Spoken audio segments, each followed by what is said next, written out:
얼마든지 자유사회로 갈 수 있는 소지가 있는 게 아니냐. 법치의 기원은 무엇인가? 모르시면 여기 찾아보시면 다 대답이 있어요. 우파적 사유의 길을 찾고 싶은 분은 한번 읽어야 되지 않느냐. 안녕하십니까. 자유기업원 북콘서트에 오신 여러분을 환영합니다. 오늘 자유헌정론 이 책 드디어 나왔습니다. 재출간되었는데요. 너무 쉽게 잘 읽을 수 있도록 다시 출간이 되었습니다. 좋은 헌법을 가진 나라의 국민은 행복할 수 있습니다.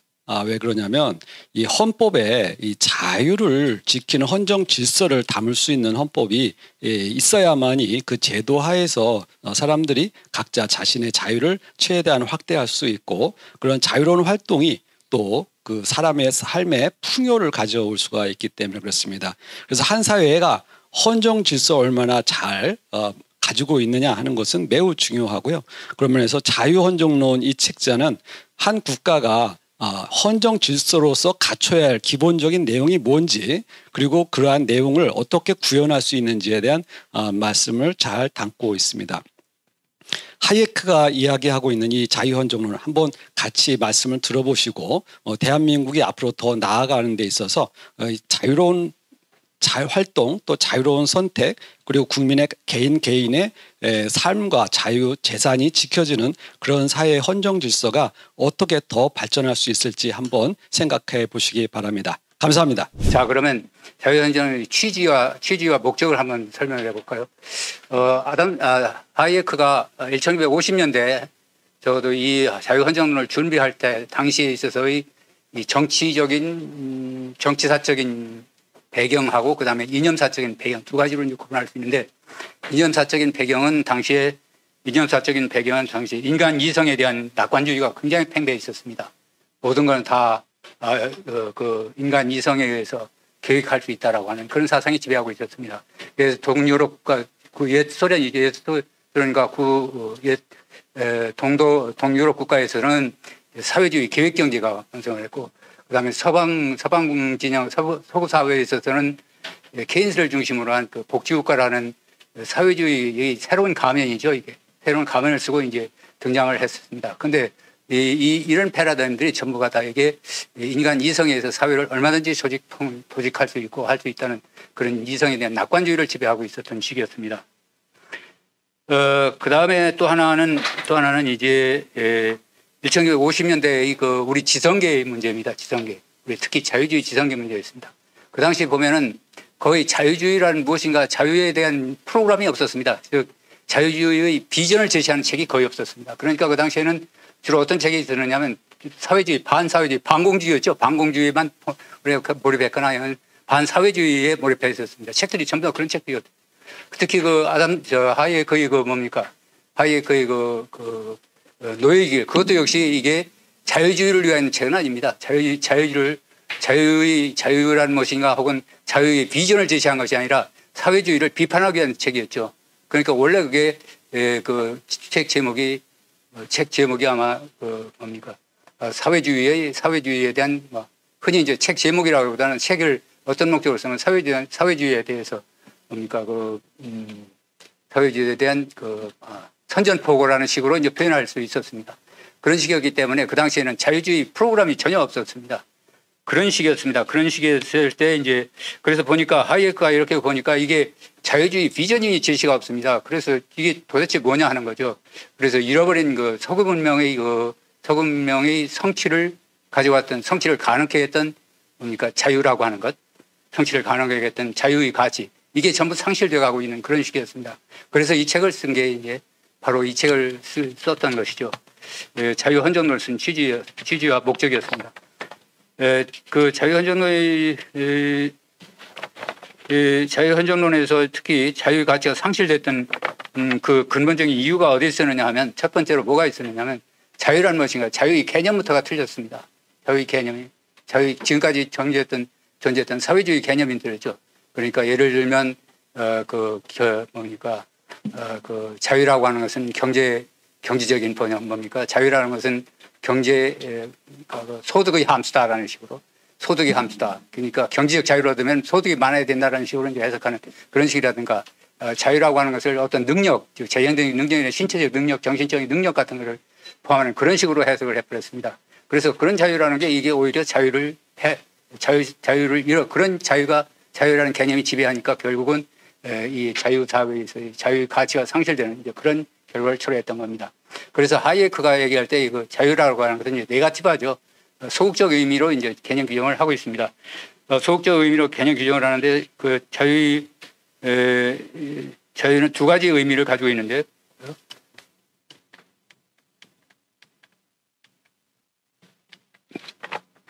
두 가지 의미를 가지고 있었습니다. 하나는 강제 또는 억압이 없는 상태인데 강제라는 건 네가티브한데 첫째로는 타인이 또는 집단의 의지에 예속되는 것 여기 있습니다. 첫째는 물리적인 해악을 가하는 상태가 없는 상태가 아닌 거죠. 물리적인 해악을 가하거나 혹은 이를 가하겠다는 위협이 없는 상태다라는 식으로 해석을 할 수 있습니다.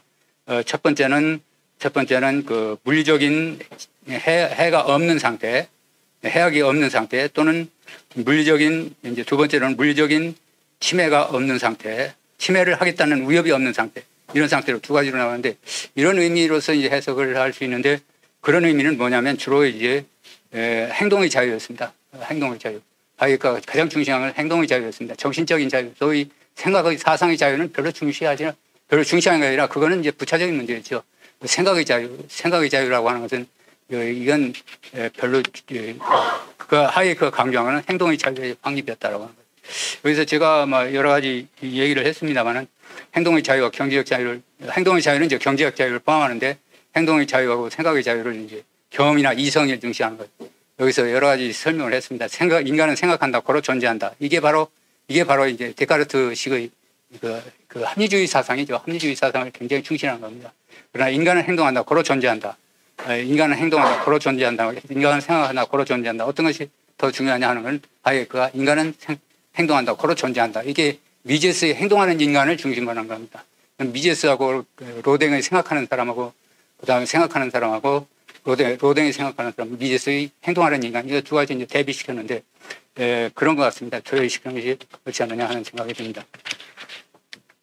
그런데 이제 또 자유는 어떤 가치가 있느냐, 이걸 저는 세 가지로 나눴습니다. 제 책에서는 네 가지로 나눴었는데 하나는 진화적인 현상인데 진화에서 하이에크가 낙관주의자는 결코 아니었습니다. 진화에 대해서 어떤 비관적인 생각은 좀 가지고 있었습니다. 1973년 책에서 이제 진화를 통해서 역시 진화를 통해서 행해라는 결과가 마치 항상 좋은 것은 아니다라는 식으로 얘기를 하고 있습니다. 그런데 그걸 여기서는 이제 롤 레지스랜드 리버티에서는 그런 얘기를 합니다만은 그러나 여기서 자유헌정론에서는 그 얘기를 안 합니다. 진화적인 현상에서 등장한 것은 항상 좋은 것이다라는 식의 얘기는 하지 않습니다. 도덕적 가치는 누구나 각자 자신의 가치를 가지고 있다는 것을 인정하지 않는 사회는 개인의 존엄성을 존중할 뿐 이 진정한 자유를 알지 못하는 사회다. 개인의 자유를 개인의 존엄성과 연결시 이제 칸트적입니다. 이건 칸트적이죠.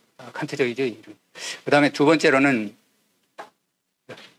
인간 이성의 구조적 무지입니다. 이거는 우리 흔히 열심히 여러분 많이 페이탈 컨시티에서 많이 들은 얘기죠.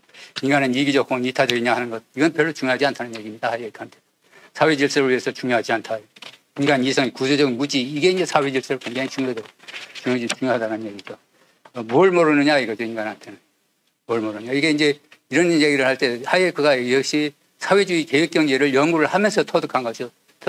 그리고 특히 이 신고전파의 그 완전 경제 모델에서 얘기하는 완전한 지식을 가지고 있던 그 지식, 거기서부터 이제 문제를 밝히기 시작을 했습니다. 문제를 찾아내기 시작을 했더니 결국은 계획하는 사람이 전체 사회에 흩어져 있는 모든 지식을 전부 알 수 있다라는 전제에서 이제 이게 그 신고전파의 완전 경제 모델이나 또는 신고전파의 후생경제이나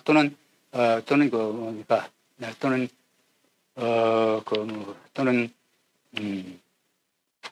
사회주의 계획 경제였습니다. 그런데 이 사회주의 계획하면서 제3자가 당사자에 대해 당사자를 모르는 경우 제3자가 알 수 없는 지식이 하나 있습니다. 그게 뭐냐면 그 각자 개인이 가지고 있는 선호의 문제 또는 선호 목적이라는 선호라든지 또는 그 각자 개인이 가지고 있는 자원 문제, 이 능력은 어떤 능력을 가지고 있고 그 다음에 그 능력을 어떻게 사용하고 있는지 또는 그 사람이 재산 상태는 뭔지 얼마인지 그런 건 이제 제3자가 알 수 없다는 얘기죠. 그다음에 또 마지막 세 번째가 이제 그 사람이 처한 상황입니다. 그 사람이 어떤 상황에 처해 있느냐. 상황에 각자 사람들이 처한 상황이 각자 다르죠. 그다음에 그 각자 상황에 처한 상황에 동일하다고 하더라도 서로 이제 다르게 해석을 내리는 그런 식입니다. 그런 게 이제 각자 고유한 지식이라는 얘기입니다. 고유한 지식. 이런 고유한 지식들은 각자 세상에 전부 흩어져 있기 때문에 세상 각자에 분산되어 있기 때문에 이거는 어느 누구도 알 수 없다. 특히 알 수 없는 이유가 이런 지식이라는 건 이제 암묵적이라는 얘기는 많이 안 씁니다. 여기서 이 책에서는 암묵적이라는 얘기를.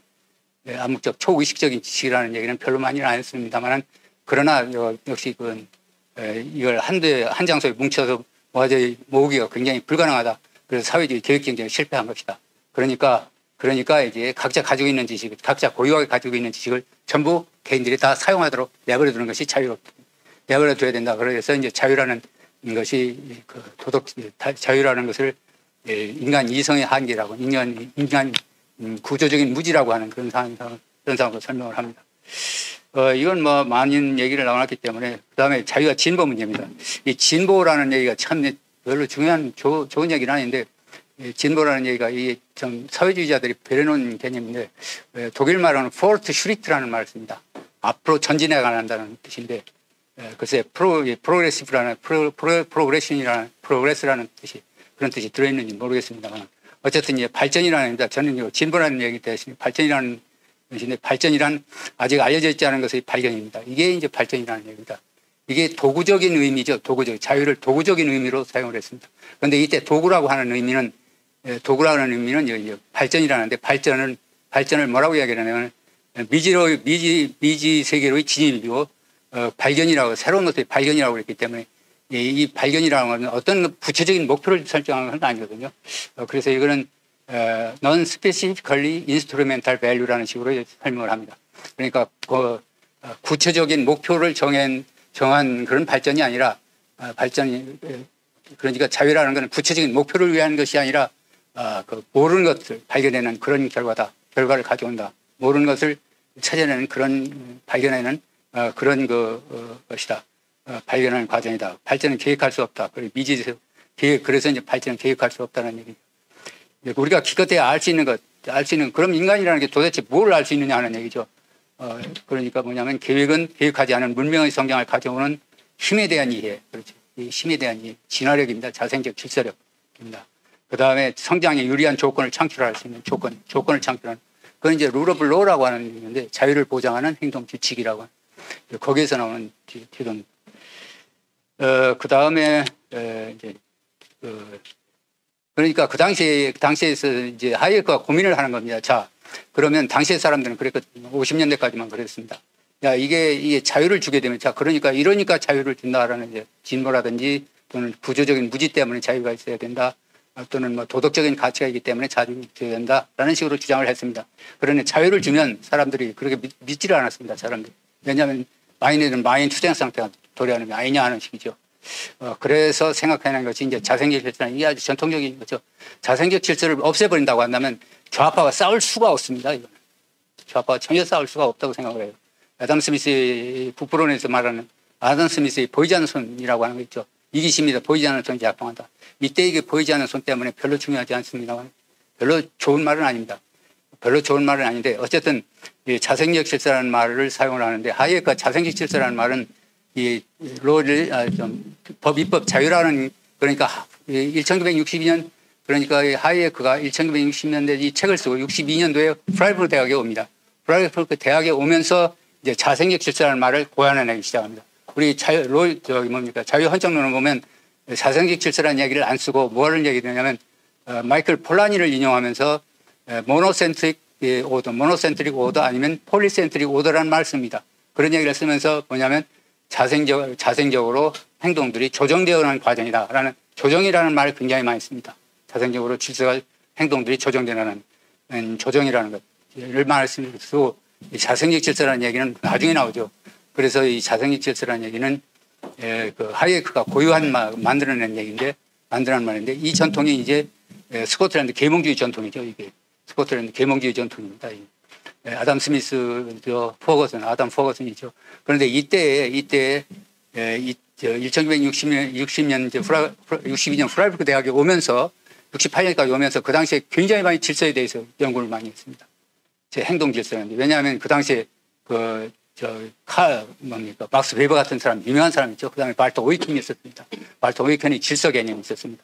이런 걸 최종 종합을 해가지고 질서 경제학이라는 얘기를 씁니다. 에코노믹스 오브 소셜 오더라는 얘기를 씁니다. 그거는 막 이코노믹 소셜 오더인데 그거는 나중에 이제 에릭 호프만이라고 하는 교수가 있었습니다. 내가 이제 그 당시에 공부를 했는데 에릭 호프만한테 공부를 했는데 그 당시에 이제 에릭 호프만이 소셜 에코노믹스 사회 질서 경제학이라는 사회 질서의 경제학 에코노믹스 오브 소셜 오더라는 말을 쓰는데 어쨌든 자생적 질서라는 말은 별로 좀 후에 들었다. 그런데 뭡니까 자생적 질서가 어떻게 형성되느냐 하는 것 그러니까 서로 다른 행동들이 어떻게 조정되느냐 하는 문제를 아주 잘 다룬 것이 아마 내가 보기에는 여기 생성 조건, 자생적 질서의 형성이 가능한 조건을 이야기하는 전통 마인드 앤드 전통 마인드 앤드 제 5장인가 있습니다. 제 4장인가 5장인가 있습니다. 거기에 아주 잘 설명을 해놨습니다. 이게 질서의 거기에서 보면 어떤 식으로 이제 질서가 형성이 되려면 혼란 없이 질서가 가능한 요건은 타인들의 행동에 대한 기대가 가능해야 된다. 그래야 사람들이 조정을 하거든요. 서로 협력을 할 수 있거든요. 전혀 예측할 수 없는 그런 상황을 무질서입니다. 그러니까 사람들의 행동을 가능해야 되는데 예측 가능하게 하는데 그 예측 가능하게 하기 위해서는 지식이 필요하다는 거죠. 그 지식을 전달하는 메커니즘인데 전달 메커니즘이 이게 두 가지 메커니즘입니다. 하나는 전수받은 지식의 이용입니다. 습관과 관습, 규칙과 관습입니다. 습관과 관습, 관습과 규칙. 여기서 말하는 그 규칙은 주로 이제 도덕 규칙인데 이게 이제 전수받은 것들입니다. 이것도 이제 진화적인 형상을 인간에 의해서 만들어진 것이 아니라 규칙이라는 것도 이게 진화적인 현상에 의해서 만들어진 것이다. 그다음에 당대 사람들의 지식의 소통 문제가 있습니다. 당대 사람들의 지식. 이게 축적된 지식의 전달 방법으로서는 지식이 한 사회에 축적되어 있습니다. 그 축적된 지식은 어디에 들어있느냐면 행동 규칙이 있습니다. 행동 규칙. 그 행동 규칙을 준수함으로 인해서 질서가 형성된다는 얘기죠. 왜냐하면 행동 규칙에는 여러 가지 그 지식이 여러 가지 행동을 할 여러 가지 지식이 들어 있습니다. 수세대 동안 갖춰진 그 지식들이 응고되기 때문에 그 지식을 그 행동 규칙을 준수하고 그때 이제 중요한 것이 여기서 뭐냐면 여기서는 생략을 했습니다. 도덕 규칙입니다. 원고에 있어서는 제가 써놨습니다. 모랄 룰이라는 게 있습니다. 도덕 규칙이 있습니다. 도덕 규칙이라고 하는 게 이게 바로 나중에 보면 도덕 규칙이 이게 카테고리가 임페라티브 똑같습니다. 칸트의 정언명령하고 똑같습니다. 네가티브하죠. 네가티브하고 소극적인 의미입니다.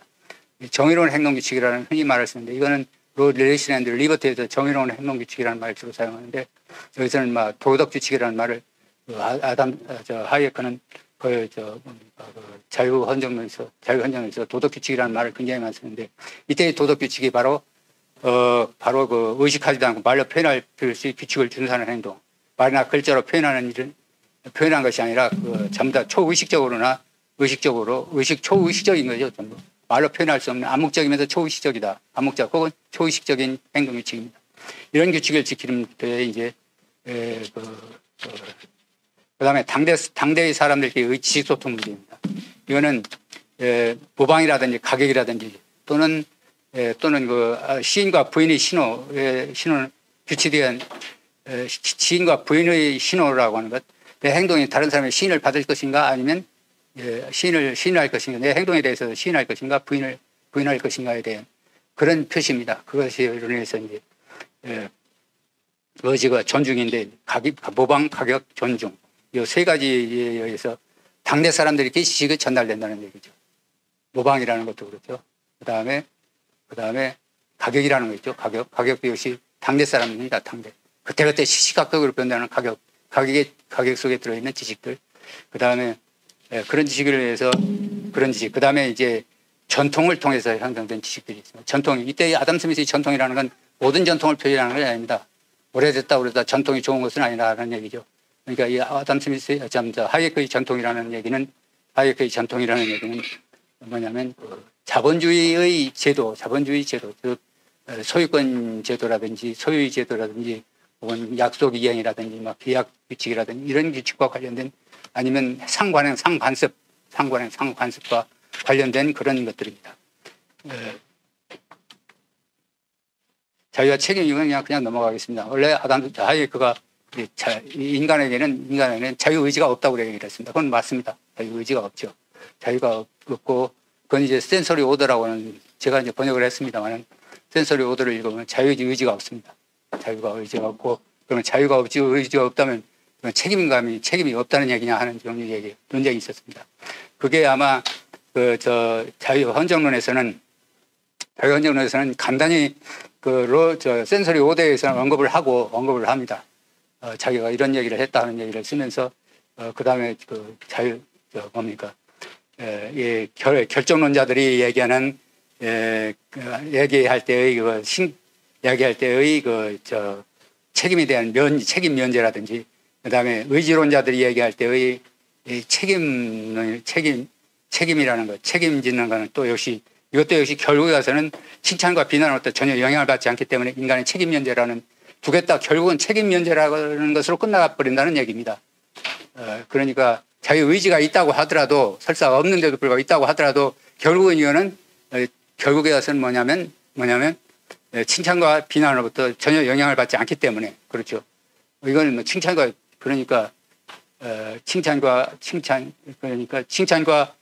비난으로부터 전혀 영향을 받지 않기 때문에 인간의 책임을 면제시켜주는 그와 똑같다는 얘기입니다. 아주 기묘한 발견입니다. 그래서 책임 부여의 기능은 그는 그 사람을 현재 또는 장래와 그와 다르게 만들기 위한 것이다. 그러니까 책임 부여라는 것은 그 사람이 자기 행동이 자유의지에서 행동했느냐 아니면 자동인정처럼 자신의 의지와 관계없이 행동했느냐, 그와는 관계없다. 책임이라고 하는 것은, 책임이라는 제도가 형성된 것은 바로 뭐냐면 그 제도에 의해서 다른 사람들로 하여금 배워 학습하도록 하는 것이다. 그래서 여기서 중요한 건 학습 능력이 중요한 것이지,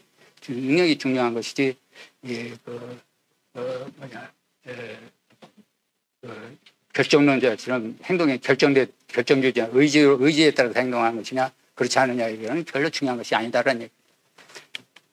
그 다음에 이제 특히 중요한 법의 지배 문제인데요. 자유와 법의 문제입니다.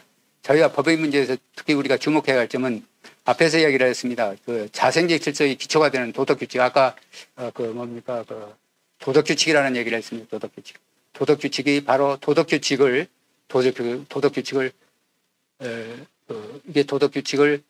법학적으로 해석한 것이 결국은 법이라는 얘기입니다. 법이고 법학적으로 해석한 것, 그러니까 도덕규칙의 특성이 있습니다. 도덕규칙의 특성, 확실성이라든지 차별금지라든지 또는 네가티브하다는 것, 이것은 뭐냐면 이거는 뭐와 똑같으냐, 탈목적적인 거죠. 그런 거는 결국은 그런 도덕규칙을 법으로 만든 것, 도덕규칙의 특성, 이거를 법철학적으로 전환시켜 준 것이 룰 오브 로라는 얘기입니다. 법의 지배 원칙이다라는 얘기. 법의 지배는 법이 어떠해야 하는가에 관한 원칙이며 법이 지녀야 하는 일반적 속성에 관한 것이다. 상당히 중요한 이야기입니다. 법의 지배는 법이 어떠해야 하느냐에 관한 원칙이며 법이 지녀야 할 속성에 관한 것이다. 이것은 오늘날 법치 개념이 모든 통치 행위에서 나타나는 단순한 적법성 요구와 혼동하기 때문에 중요한 것이다. 그러니까 이게 법실증주의, 그러니까 하이에크가 볼 때 법실증주의가 그 당시에 그랬습니다. 법실증주의가 모든 법이라는 걸 파괴시켜 버렸다는 얘기죠. 법의 지배도 왜곡시키고 법이라는 의미도, 법이라는 무엇이냐 하는 것도 왜곡시켜 나갔다는 얘기입니다. 그래서 이제 자기는 고전적인 자유주의자들이 말하는 법의 지배, 법이라는 무엇인가, 법의 지배를 이제 채용을 하는 겁니다. 그래서 일반 법의 지배에서 원칙을 내고 그냥 간단히 두 가지만 얘기를 했습니다. Generality Principle 있고, 그 다음에 이제 추상성입니다. 법당을 보면 특정한 장소, 시간, 목적, 행동 목적 등과 독립적이 된다. 추상처럼 가출을 내버리는, 추려서 없애버린다는 얘기입니다.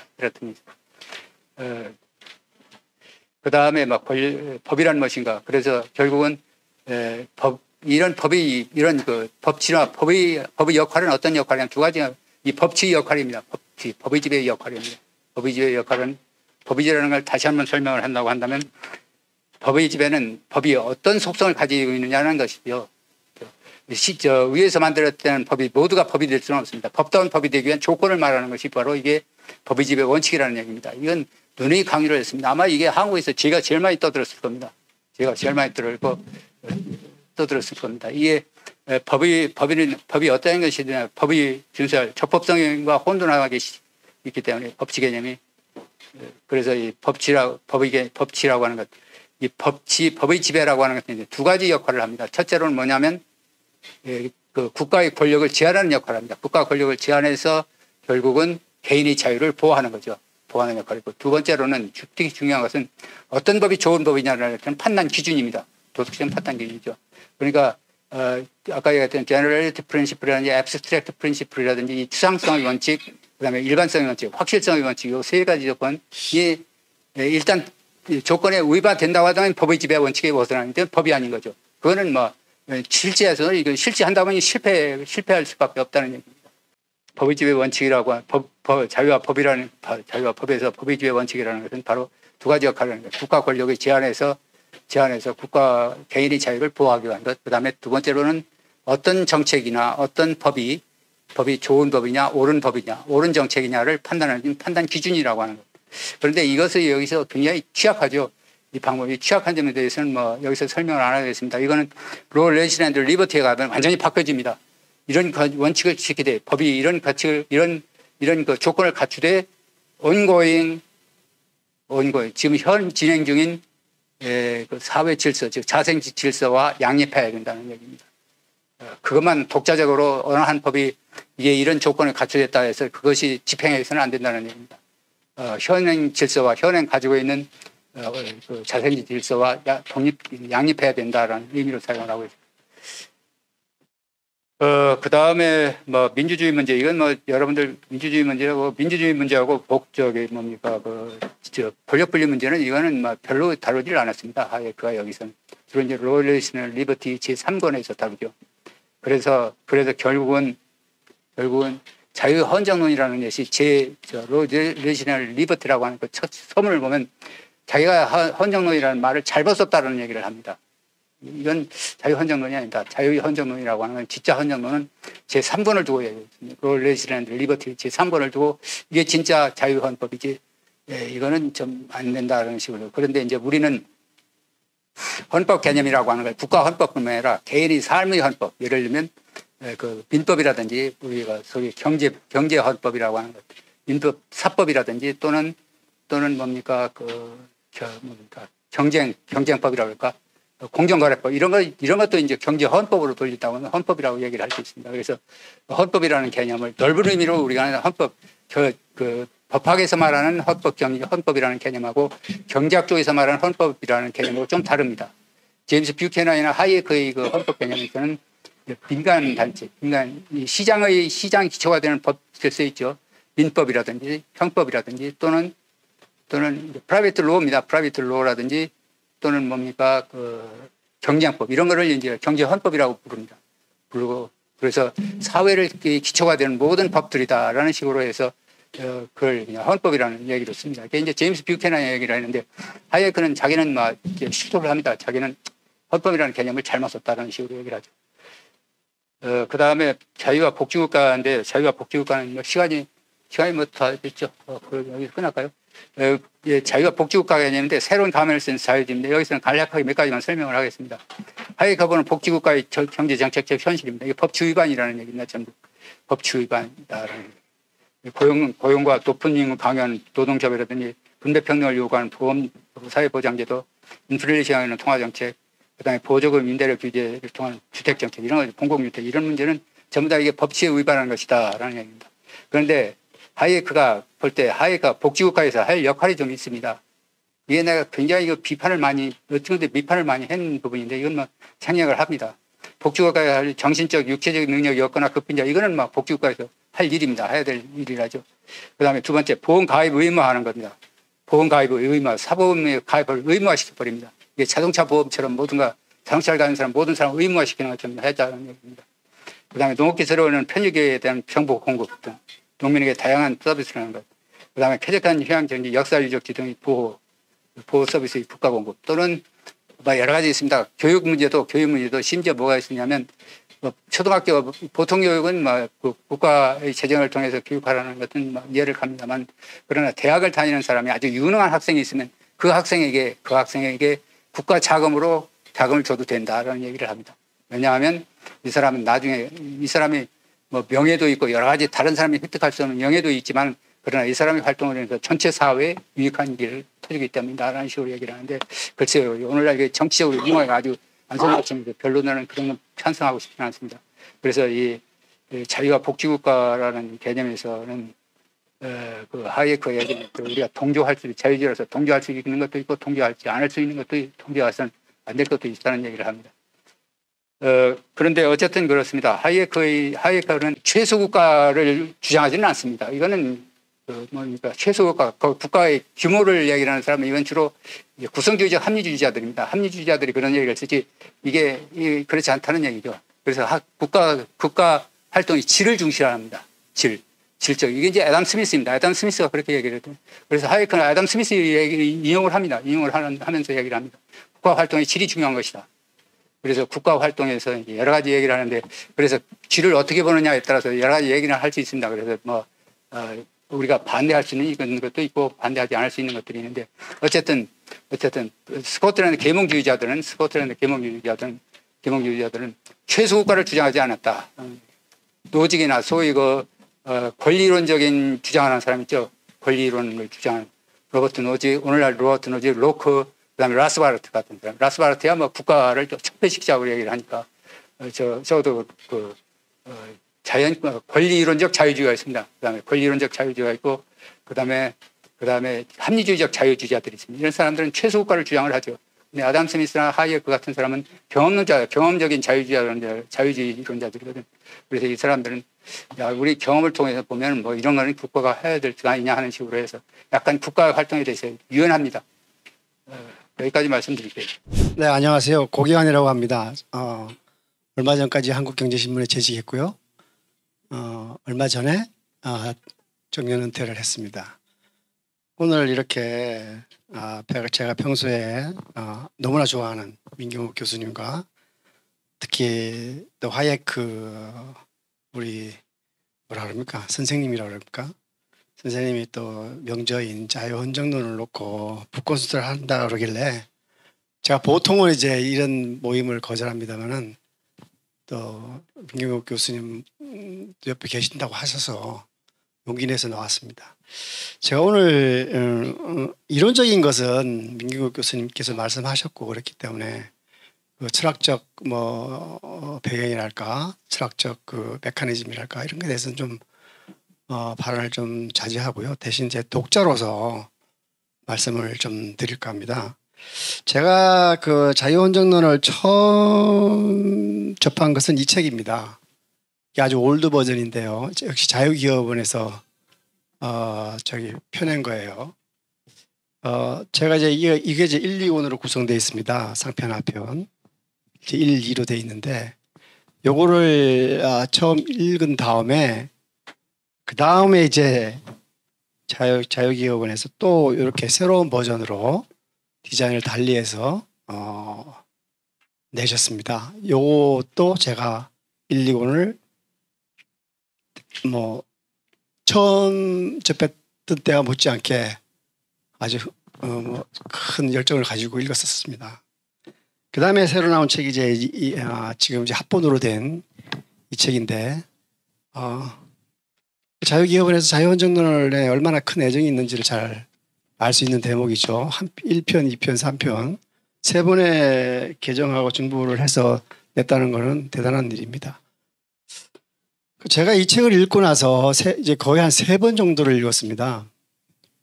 1, 2권을 3번 읽는 것은 쉽지 않은데 제가 이제 너무나 좋아해서 어떻게 하면 이 책을 완독해서 완전 체화할 수 있을까?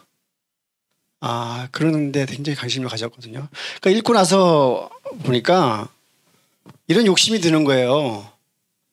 야, 내가 만약에 여기서 배운 대로 정치를 해보면 어떨까? 이런 생각이 드는 거예요. 왜냐하면 현실적으로 정치가 제가 읽은 이 일종의 바이블에 너무 위배되는 게 많은 거예요. 그리고 너무 비싼 돈을 들여서 쓸데없는 많은 비용을 들여서도 효과를 못 내는 거예요. 근데 자유헌정론에 얘기하는 것은 그렇게 많은 예산을 얘기하지 않아요. 사실은 딱 한 단어입니다. 자유. 뭐 이렇게 거창한 어떻게 보면 거창한 이론이 아닌데 제일 앞대가리에 서 있는 게 자유고 그 다음에 이제 뭐고 그 다음에 밑에 또 뭐고 이렇게 해서 하나의 큰 피라미드 자유라는 큰 두뇌 속에서 발생하는 장가지들 너무나 설명을 잘 해놓은 거예요. 어떻게 하면 인류 사회를 번영시키고 인류의 삶을 개인의 삶을 어떻게 하면 보다 더 나은 베러한 사회로 만들 것이냐 베러한 개인을 만들 것이냐 딱 한 단어였었어요. 제가 이 전체를 통틀어서 결국 내린 결론은 역시 Constitution of Liberty다. 그건 다였습니다. 근데 우리나라 정치나 현실 정치에서 자유는 없어요. 최소화되어 있고 거꾸로. 그러니까 이게 뒤집어져 있는 거죠. 마차가 앞에 서고 말이 뒤에 있는 케이스가 지금 우리 사회의 병폐입니다. 그래서 엄청나게 비용이 드는 거죠. 마차가 말을 끌려고 하니. 이것을 현실화한 정치인을 그래서 찾아봤습니다. 여러분 잘 아시다시피 있었어요. 이 책을 바이블로 늘 끼고 산 사람이 있었어요. 대처입니다. 여러분 아시다시피 대처에 대해서 제가 챗 GPT가 아니고 그 대항마인 바다에게 물어봤어요. 이 자유헌정론과 대처의 에피소드가 뭐가 있겠냐 물어봤더니 이렇게 설명을 해요. 대처는 베드사이드, 그러니까 침대 옆에다가 늘 자기 전에 이 책을 놓고 있으면서 읽었다. 그리고 의회에 나가서 이 책을 자기 책상 위에 놓고 단상을 쾅쾅 두들기면서 이 책 안에 다 있다. 그렇게 얘기를 했어요. 그래서 이게 저는 뭐 꾸민 얘기인 줄 알았더니 진짜로 있더라고요. 이게 뭐냐면 제가 그래서 하예크가 왜 이 책을 썼을까? 일반 독자들을 대상으로 썼을까? 아닐 것 같아요. 위정자들을 상대로 해서 쓴 것 같아요. 내 책을 읽어라. 읽은 사람 중에 한 명이라도 요대로 최대한 많이 지키는 사람이 나온다면 나로서 만족하겠다. 이런 심정으로 쓰지 않았을까라는 거예요. 그 대체는 의회에 나가서 왜 그러냐 할 때 이 책 안에 다 있다. 나는 하예크가 말대로 한다. 비록 하예크가 이 자유헌정론을 뭐 새 사회를 위한 블루프린트라고 얘기는 안 했어요. 보다 나은 사회를 만들기 위해서는 개인의 자유와 시장의 자유를 앞세워야 된다고 얘기한 거거든요. 그러기 위해서 이 책을 이제 1장, 2장, 3장으로 나눠 쓰는데 1장에서는 value of freedom이에요. 자유의 가치. 당신이 자유를 하니까 가치에 대해서 설명을 한 거죠. 제가 이론적이긴 하지만 읽으면 다 이해가 됩니다. 그 다음에 2장이 뭐냐면 그 프리덤을 어떻게 로우로 서포트를 할 거냐, 만들어낼 거냐. 그럼 그 로우는 어떤 로우여야 하느냐 할 때 이 로우는 시장 개입이나 뭐 정부의 더 큰 정부에 의한 그게 아니고 레스트 거버먼트하고 디센트럴라이즈 된 거버먼트를 요구를 하는 거예요. 이 자연적인 논리로. 그 다음에 이제 나온 게 이제 3부에 나오는 게 이제 그 복지국가와 자유예요. 지금 현재 우리가 많이 겪고 있는 것들. 복지와 자유의 상관관계. 그러니까 하예크도 상당히 고민했다는 거죠. 사회가 점점 복지 하는데 그걸 억누르기만 할 것이냐 아니면은 타협하고 나갈 것이냐. 그때 이제 정부의 역할이 뭐 하예크 얘기한 대로 뭐 불우한 가정이나 불우한 사람 또 소년 가정이나 이런 데 대해서는 하예크가 뭐 교조적으로 노하지는 않았어요. 정부의 역할이 있다. 그래서 1부, 2부, 3부를 읽고 나면은 이제 막 독자로서의 가슴이 끓어요, 사실은. 야, 우리나라는 왜 이렇게 안 될까? 우리 위정자들은 이 책을 한번 읽어보기라도 했을까라는 거죠. 그래서 독자로서의 고민은 이 책을 어떻게 하면 우리 위정자들 중에 한 명, 그러니까 수백 명일 수도 있고 수천 명일 수도 있는데 국회의원만 해도 지금 300명인데 그 중에 이 책을 읽은 사람이 있을까라고 하는데 이르게 돼요. 소위 정치를 하겠다는 사람들, 우리 청년들이 정치 많이 하잖아요. 그래서 이것이 독자로서는 이것이 그런 사람들을 위한 학자만이 아니고 기본서가, 그러니까 정치 입문서가 돼야 된다고 생각에 또 머물게 돼요. 결론적으로. 1장부터 23장까지 그다음 마지막에 자유주의와 보수주의가 왜 다른가는 후기로 되어 있는데 천천히 읽어보시면 이게 여러 가지 논리적으로 이해하기 어려운 부분도 있고 선뜻 안 와닿는 부분도 있지만 그래도 한 2번 정도 읽고 나면 2번이라 그러면 상당히 많습니다만은 이게 읽기 어려운 책은 아니에요. 이게 이론서는 아니기 때문에 기본적으로 이론서는 아니기 때문에 조금 우리 독자층을 어떻게 넓히느냐, 이 책을 어떻게 보급하느냐가 문제이지 이 내용이 현대사회에 맞느냐 안 맞느냐는 독자에게 맡겨둘 부분이고 그리고 우리 사회가 어떻게 해서 배려하는 사회로 나갈 것이냐에 대해서는 이 책이 바이블이다. 저 독자로서 그렇게 생각하는 거죠. 그리고 중간중간에 나오는 많은 정말 그 주옥 같은 장들이 많아요. 사실은. 자유가 왜 필요하냐. 우리가 모르는 게 많을수록 자유가 필요하다는 거예요. 모르기 때문에. 모르기 때문에 자유가 필요하다는 거예요. 근데 정부는 안다고 나오니 참 가관인 거죠. 그리고 법도 뭐 온갖 법들이 다 만들어지잖아요. 뭐 노란봉투법이니 뭐 간호사법이니 뭐 양곡법이니 다 하이에크의 시각에서 보면 다 엉터리법이거든요.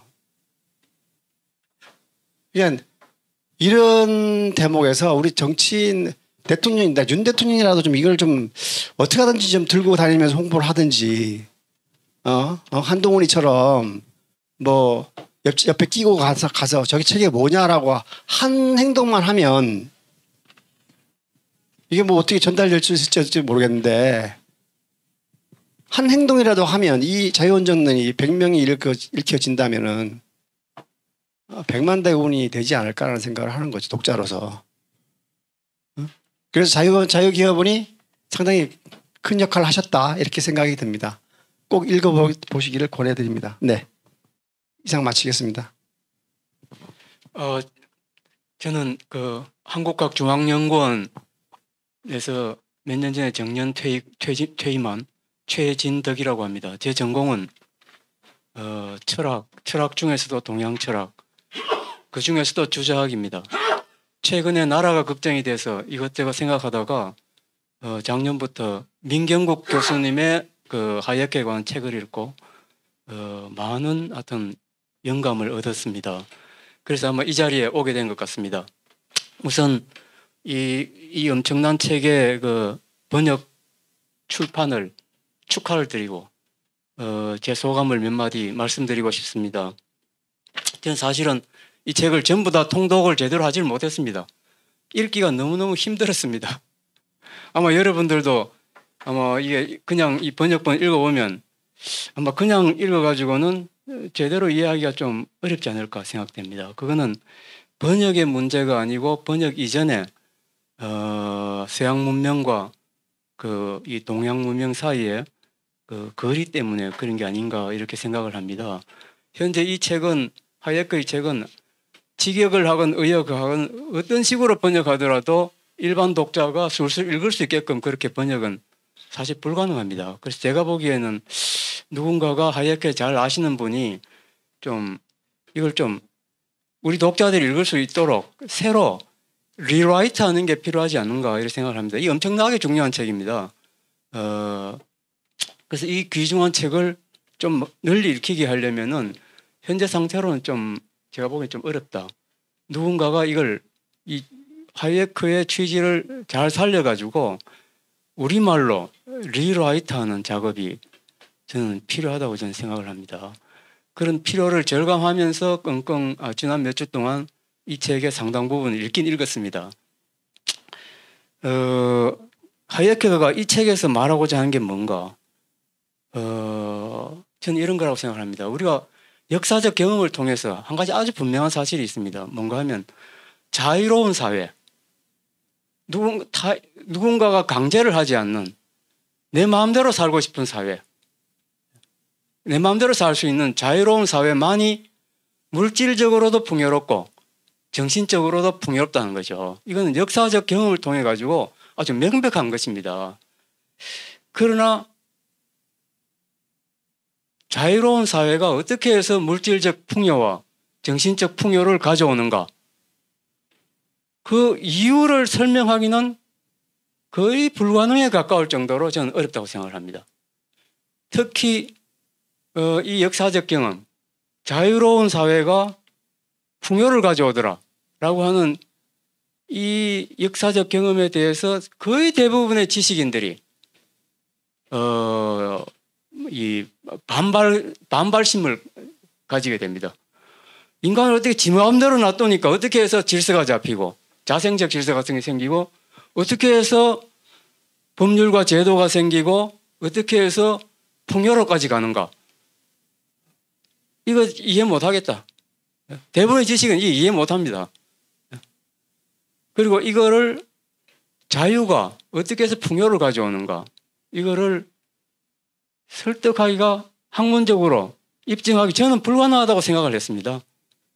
그런데 하이에크는 이 책에서 계속 이야기가 이 두꺼운 책에서 말하고 있는 것이 자유가 물질적 풍요와 정신적 풍요를 가져온다는 것입니다.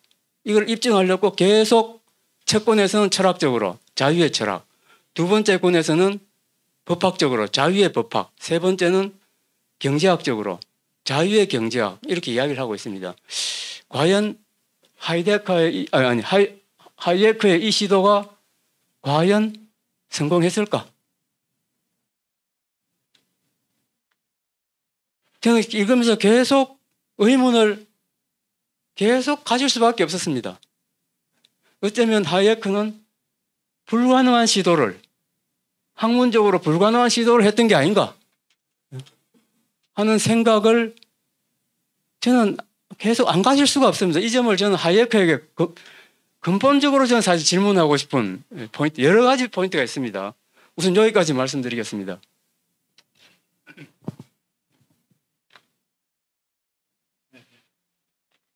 제가 하이에크를 공부할 때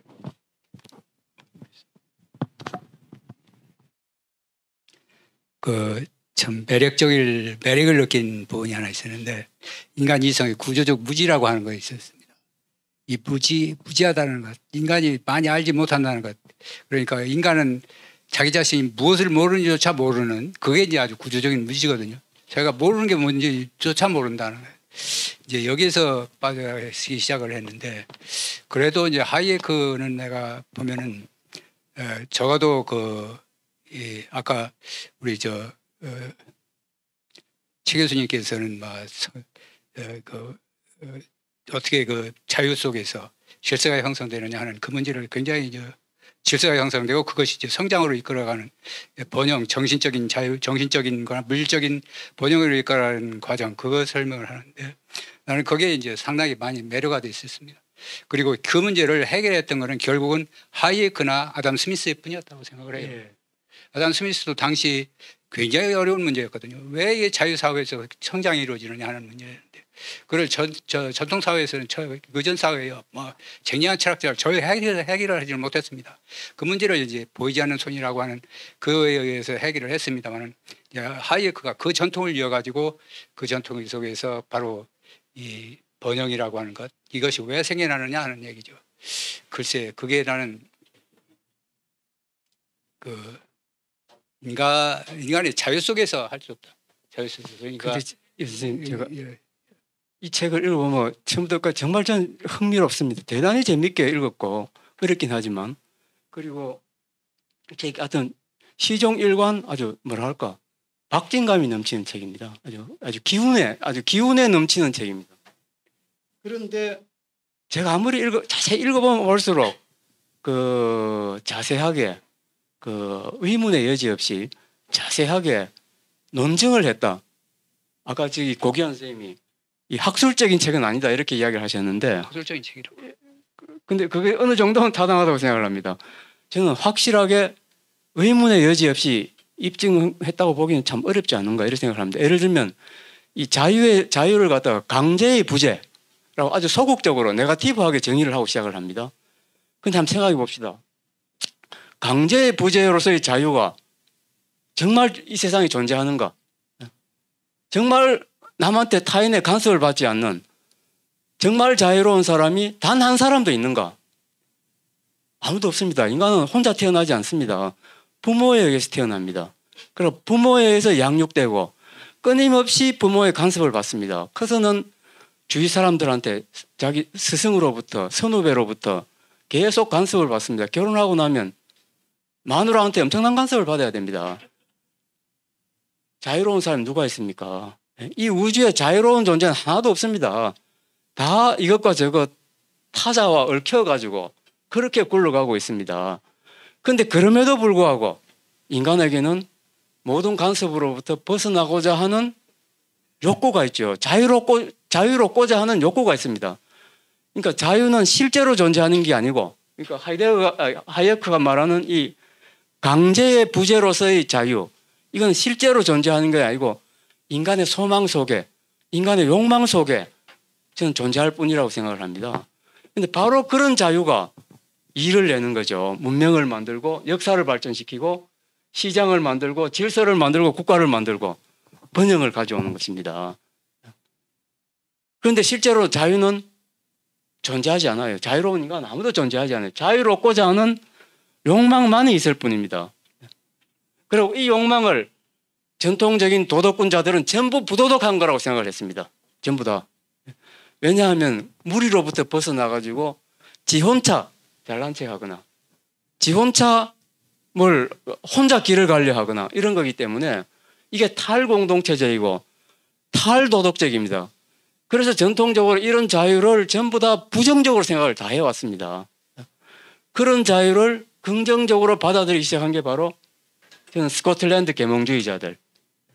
그래서 저는 스코틀랜드 계몽주의자들 정말 데이비드 휴움이라든가 아담 스미스라든가 이 계통을 연 하이에크 이런 사람 대단히 위대하다고 생각을 합니다. 그러나 그걸로부터 정말 논리정연하게 그 번영된 사회를 이끌어낼 수 있을까? 저는 이 논리적으로 철학적으로 불가능하지 않을까? 저는 이런 생각이 드는데.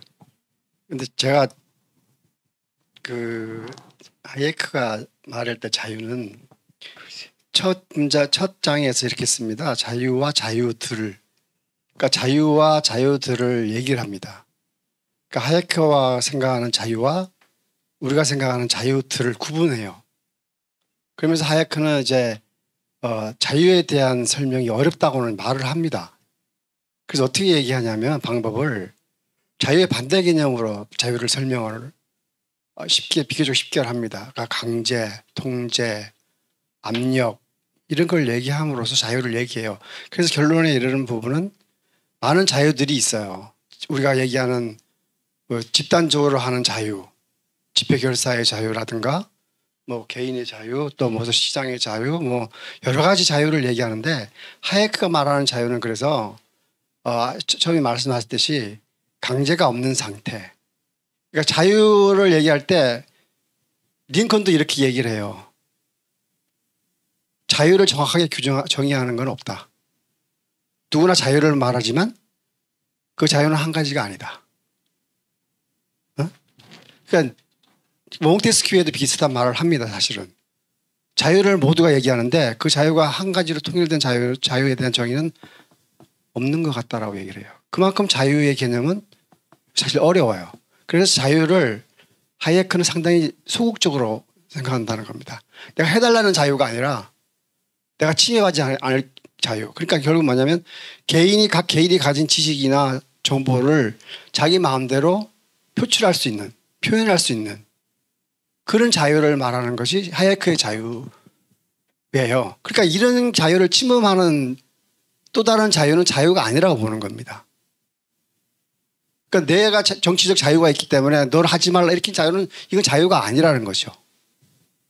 그건 강제라는 것이고 강제가 없는 자유에 위배되는 자유인 것이죠. 그래서 하예크가 자유와 자유들을 구분할 때 그 자유에 대한 고민이 많이 해요. 링컨의 말도 인용하고 봉테스키도 슬쩍 걸치고 이렇게 얘기를 합니다. 우리가 많은 자유를 얘기하지만 자유는 다 다르다. 개인이 하는 자유는 다 다르다. 자유는 한 가지 새길 수 없다. 그러므로 나는 소극적으로 자유를 강제가 없는 상태라고 한다라고 얘기를 하고 그 강제가 없는 상태는 우리가 쭉 오랜 전통을 경험을 통해서 그런 걸 발견할 수 있다는 거죠. 강제가 없는 상태를. 근데 이제 정부가 계속 개입을 하고 그 자유를 침범할 때는 제3자가 그렇게 요구하거나 이익단체가 그렇게 요구할 경우는 그 자유가 아니라는 보는 겁니다. 강압이요, 강제요, 개입이요, 간섭이요. 그런 것이 구성주의자라는 거죠. 나는 좋게 보니까 좋은 뜻을 가지고 있지만 그 좋은 뜻이 개인의 자유를 침범할 때는 그거는 비록 선이지긴 하지만 좋게 안 보는 겁니다. 자유를 안 보는 겁니다. 그래서 자유와 첫 장을 읽으실 때 자유와 자유들로 좀 한번 읽어보시면 하예크가 말하는 자유의 그 어느 정도는 이해해 주시지 않을까 생각이 듭니다. 그 자유 문제인데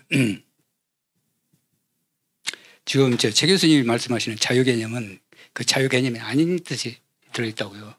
그러니까 자유라고 하는 거는 이제 하예크가 이러거든요. 모든 자유를 이렇게 훑어보니까 이게 자유를 서구 사회에서의 자유, 서구 사회에서 이제 자유가 가져온 문명을 가능한 자유가 있는데 그 자유라는 게 어떤 식으로 개념 정립하는 게 좋겠느냐 이렇게 해서 따져나가거든요. 그래서 그때의 자유 개념이라고 하는 거를 강제가 없는 상태다. 노예의 반대되는 얘기입니다.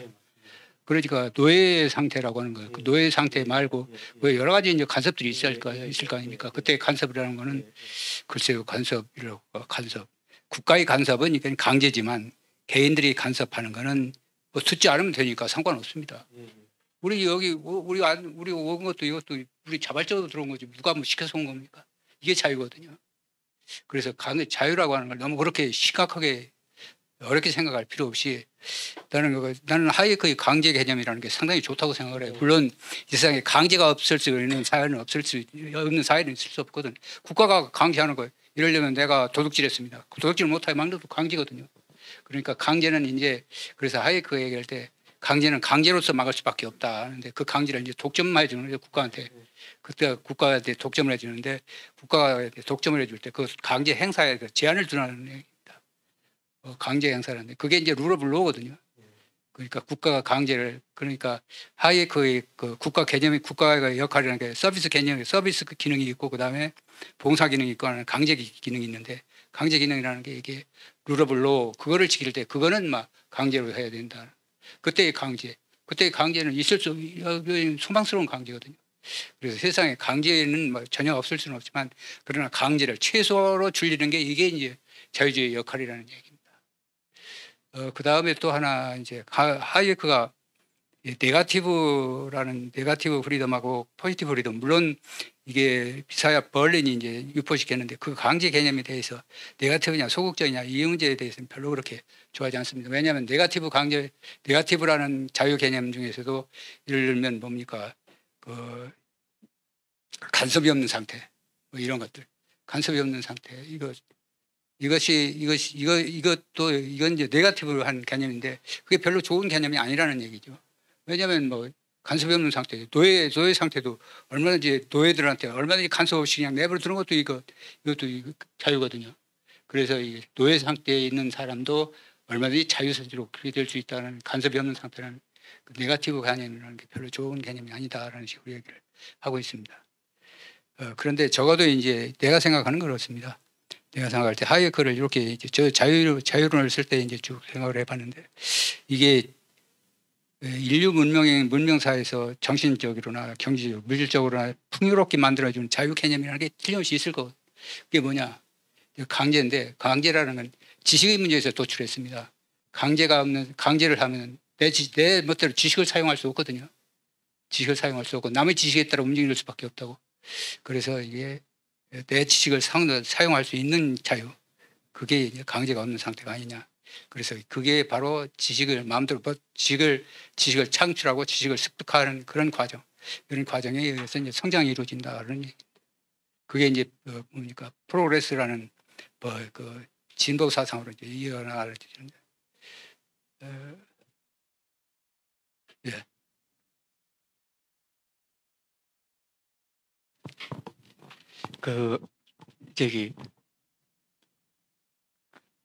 하이에크가 이 책을 자세히 읽어보면 어떤 경우에는 자유가 그 문명을 낳았다 이래 이야기하기도 하고 또 어떤 경우에는 자유는 문명의 산물이다 이래 이야기를 한다는 거죠. 그러니까 자유가 문명을 낳은 건지 문명이 자유를 낳은 건지 자유와 문명, 자유와 제도, 자유와 그 전통, 자유와 법, 양자 사이의 상호관계 이게 좀 서술해 보면 좀 불분명합니다. 어느 것이 원인이 되고 어느 것이 결과인지 때로는 자유가 원인이고 문명, 제도, 습관 이런 게 결과로 보기도 하고 또 어떤 경우에는 그 문명, 제도, 관습, 법 이게 자유를 그 보호하고 기르는 것처럼 이렇게 이야기하기도 하고 그렇게 보면 이 두 개의 진술이 모든 진술이 같이 있습니다. 그렇다면 이걸 종합을 해보면 결국은 자유와 문명, 자유와 제도, 자유와 법 이게 상호작용한다.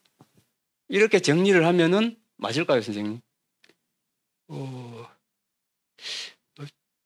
물론 그렇습니다. 진화 사상에서 보면 진화라는 결국은 자기 자유 속에서 움직이는 거 아닙니까? 예. 그렇게 본다고 한다면 예. 이제 결과적으로 좋은 것이 나타나는데 결과적으로 나쁜 것이 나타날 수가 있거든요. 예. 그래서 아마 자유 그러니까 문명화의 기치로 가능케 했던 것은 뭐냐 하는 게 이제 자유였는데 자유라고 얘기를 한다면 그렇게 한다면 사고 작용으로서 봐도 이제 상관이 없을 것 같습니다. 예, 뭐 그렇게 아마 하이에크의 본래 뜻이 아닌가 이런 생각이 저는 읽으면서 앞뒤가 안 맞는데 이분이 이제 머릿속에 그렇게 생각을 하면서 글을 썼던 게 아닐까. 왜냐하면 룰 오브 로라고 하는 게 법이라고 하는 게 사실은 정의로운 행동 규칙, 진화적으로 형성된 그 룰에서 형성된 것이 이제 법이라고 하는 것으로 승화되기 때문에 역시 이때 보면은 그 이제 법이라는 게 실제 위반자를 처벌하는 거거든요. 국가가 직접 그 법을 통해서 이제 직접 위반자를 처벌하는 과정인데 그렇게 본다고 한다면 법은 자유를 위한 것이고 그 법은 자유를 위한 것이고 그다음에 그 생성 원천을 보면 역시 자유로부터 생기는 것이다. 이렇게 볼 수 있습니다. 근데 이분이 자유주의자이면서도 그 전통, 제도, 관습 더 나아가서 법까지 이거 굉장히 중시한단 말이죠. 그런데 이 전통, 제도, 관습, 법 이거는 다 인간이 혼자만 있으면 있을 필요가 없는 거죠. 타인하고 더불어 있기 때문에 가능한 거죠. 제도를 만들어 타인하고 협업하면서 만드는 것이고 혼자만 있다면 만들 수 없는 거죠. 그런데 결정적인 또 뭔가 하면 개인의 자유를 굉장히 높인다는 거죠. 그러니까 전통, 제도, 관습, 법을 존중하는 거하고 개인의 자유를 존중하는 거는 이게 앞뒤가 잘 안 맞을 수가 있는데 이 양반은 이걸 같이 가지고 간단 말이죠. 그런데 스코틀랜드 전통 데이비드 휴미나 아담 스미스 이런 사람들 보면 제도, 관습, 법, 도덕도 이승하고 관계없다고 이야기를 하죠. 휴미. 이제 그런 거를 굉장히 존중을 합니다. 그러니까 내가 만들지 않은 것. 내가 그 안에서 나의 이성이 만든 게 아니고 내 이성이 그 안에서 생겨나고 그 안에서 양육이 된 그 모태가 되는 그 전통을 굉장히 대륙적보다 굉장히 존중을 한다는 거죠. 그런데 개인의 자유를 존중하는 것은 과연 스코틀랜드 전통에서 이게 개인 자유 이런 이야기가 나오지만은 이게 오히려 이 개인의 자유를 강조하는 것은 대륙의 프랑스식의 합리주의적 전통하고 더 가까울 수 있지 않겠는가? 꼬기또 에르고숨 이야기할 데카르트가 꼬기또 에르고숨 할 때 그 꼬기또는 개인의 자유란 말이죠. 집단의 자유가 아니고. 그렇다면 이게 더 오히려 프랑스식의 그 합리주의 전통하고 이게 가까울 수 있지 않느냐. 그러고 이 하이에크는 스코틀랜드 전통하고 달리 개인의 자유를 너무 과도하게 강조했던 게 아닌가. 한 이런 생각이 버뜩 드는데 선생님 생각은 어떻습니까? 제가 오해한 것과 있습니다. 스코틀랜드 계몽주의자들이 예. 뭐 무제한적 자유를 주장하지는 않았죠. 예. 자유를 제한을 해야 그렇죠. 된다. 제한적 자유. 그렇습니다. 예. 그런 면에서는 뭐 그런데 프랑스 계몽주의 전통에서는 자유를 인간에서 만들었다고 얘기하는 거예요. 전통적으로 그러니까 이게 모든 제도 전통보다 앞서가지고 인간의 이성에서 만드는 거다. 거죠. 예. 계약의 자유 같은 거고 계약이라는 게 우리가 어떻게 계약을 하면 전혀 알지도 못하는 사람들이 계약의 결과에 대해서 어떻게 될지 모르는 사람들이 어떻게 알 수 있겠느냐 이거죠. 예.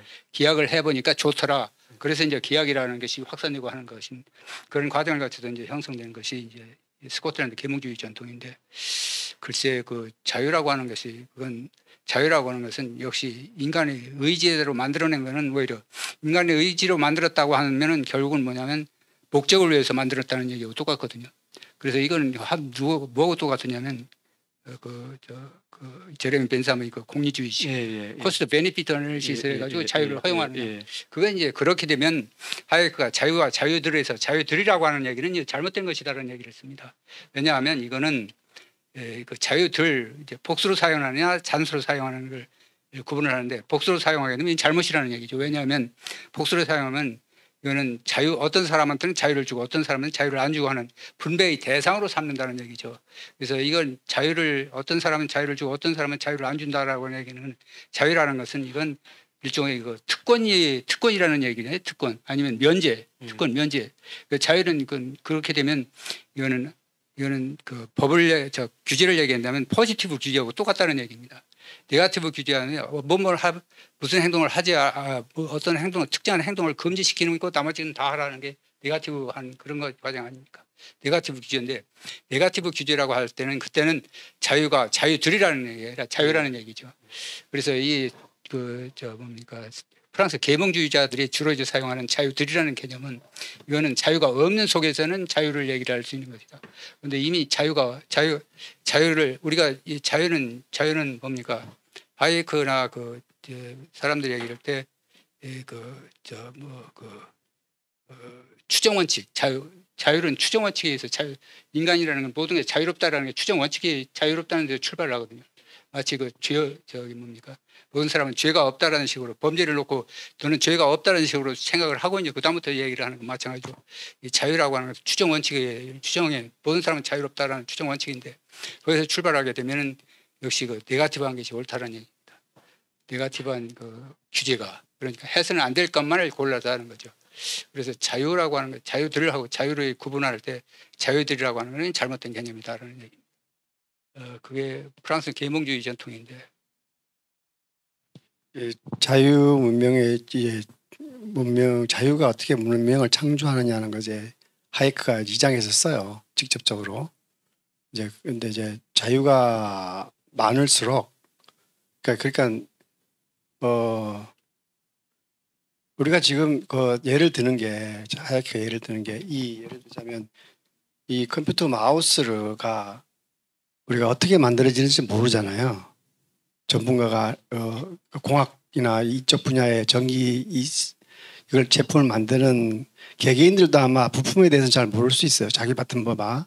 근데 우리는 이거를 쓴단 말이죠. 아무 끄리낌 없이.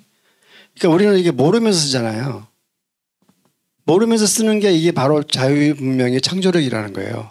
그러니까 현대 문명이 발전할수록 모르는데 쓸 수 있는 게 많을수록 문명이 진보한 상태라고 얘기했거든요. 그 배경은 뭐냐면 내가 모른다는 게 뭘까?